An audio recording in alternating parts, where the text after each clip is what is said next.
The Daleks, from trapped survivors of an absolutely fucking terrible neutron war to would-be conquerors of the entire universe, the Daleks' complicated evolution has been a remarkable and fucking confusing journey. Let's look into this. The Daleks' controversial continuity. Almost everything we learn about the Daleks in their very first serial, The Mutants, also known as The Daleks, is later ignored. In The Mutants, they move outside their city, and like everything in their domain, they're powered by static electricity. They're accomplished gardeners, pumping water from the lake of the mutations to grow fresh vegetables in artificial sunlight. They're descended from a peaceful race known as Dals, composed of teachers, philosophers, and creators of abstract sculptures who were nearly wiped out in a single day in a neutron war with a warrior race known as the Fouls.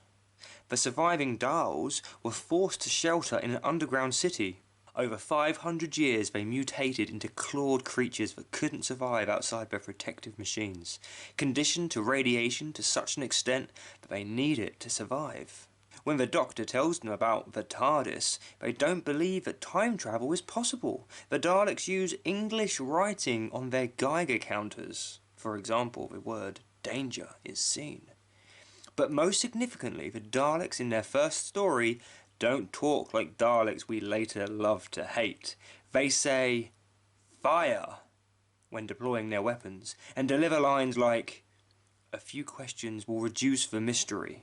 When Terry Nation wrote the first Dalek story, he had no reason to think they would ever return. Nobody has ever killed off their brainchild so thoroughly as I annihilated mine, he later told the Radio Times in 1973. Fortunately, the trusty TARDIS came to the rescue. I brought Daleks back in time before the date they were exterminated. The Daleks returned in the Dalek invasion of Earth, a story that the Doctor estimates takes place about 1,000,000 years before the events of the Mutants. Here, the Daleks are flying saucers and invade Earth, intent on removing its core so they can replace it with a power system and pilot the planet anywhere in the universe. They're no longer reliant on static electricity, instead using discs on their backs to draw power from a mast located somewhere in Bedfordshire. This mast is powerful enough to enable Daleks to make tours of London landmarks and the depths of the River Thames, while blowing it up causes all the Daleks to not just suffer a power loss, but to fatally overheat. It's perhaps no surprise that some viewers were confused as, Terry Nation recalled, to begin with, we received sackfuls of letters. Children were always much smarter than I was, pointing out the anomalies in the plot. One can only imagine at the postbag Nation received after the Daleks' third outing in The Chase, where they could move without recourse to static electricity or discs, and could travel through time and space in their own dimensionally transcendental time machine. This story is set after the Dalek invasion of Earth, and so, in an uncharacteristically scrupulous observance of continuity, Nation has the Daleks determined to destroy the Doctor and his friends, who they consider their greatest enemies. Interestingly, the Daleks say that the Doctor and the three humans delayed our conquest of Earth, suggesting that the Daleks are aware that the Doctor isn't human. They successfully conquered Earth at a later date. In fact, they conquered it quite successfully in the Dalek invasion of Earth, but let's not split hairs. The fact that the Daleks regard the Doctor as their greatest enemy is of course entirely forgotten in the next outing, the Daleks' master plan, in which they fail to recognise the TARDIS or show any hint of recognising the Doctor, until episode 8 when Dennis Spooner takes over as writer. Then Mavic Chen says the Daleks, now they are dealing with a time and space traveller, who is disguised as a human. But they still seem to have forgotten the Doctor's name, as they only ever refer to him as the Time Traveller. Even when the monk tells them he's called the Doctor, it fails to jog their memories. When David Whittaker cloaked himself in the mantle of a Dalek writer with Power of the Daleks and Evil of the Daleks, it's not clear whether he'd watched their previous two outings. Certainly he makes no effort to refer to them, or anything established outside the first Dalek story. In Power of the Daleks are once again reliant upon static electricity. It's like blood to them. a constant life stream. The Daleks are forced to draw power from the colony's own supply until they've laid cables generating static.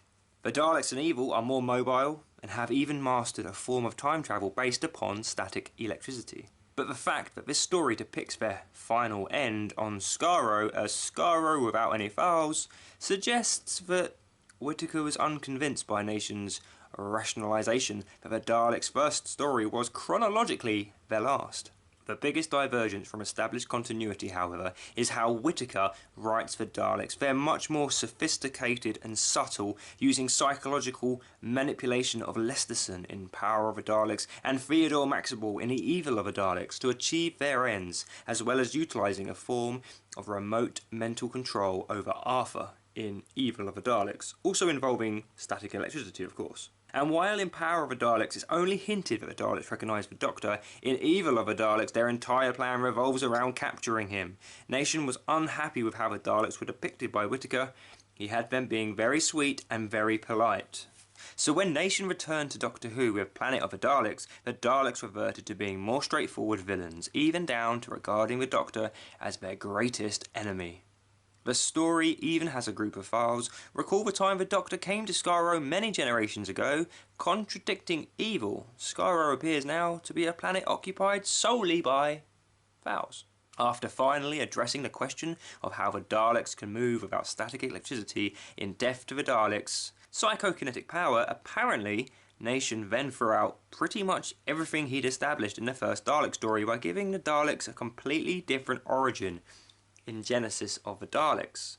Gone are the Dals, the war being a single day and the Daleks being the result of centuries of radiation-induced mutation that can't survive outside their machines. Instead, they're the creation of Davros, the result of experiments to find the cartilage race's final mutational form due to chemical weapons. The story even addresses the fact that it's rewriting history by having the Doctor refer to previous Dalek stories that will now and never happen. The Doctor oddly refers to the Dalek invasion of Earth in the year 2000, which was foiled because of an attempt by the Daleks to mine the core of the planet.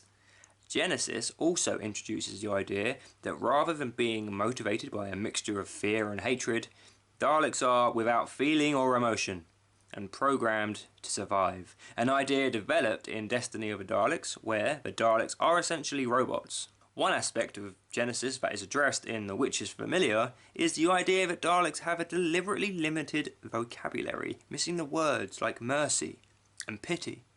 The fact that the Skaro in Destiny of the Daleks no longer seems to be home to the files, but writer Ben Aronovich just justified in having it vaporised in remembrance of the Daleks. It's strange then that Skaro should be extant and full of Daleks in 1996 TV movie with Paul McGann. Back in post-apocalyptic state in Asylum of the Daleks, and back in a pristine state in The Magician's Apprentice and Witch's Familiar. One can only assume that its history was rewritten during the Time War, an event that's proved very useful for explaining things that just simply don't make any fucking sense. Take care, and as always, goodbye for now. Bye!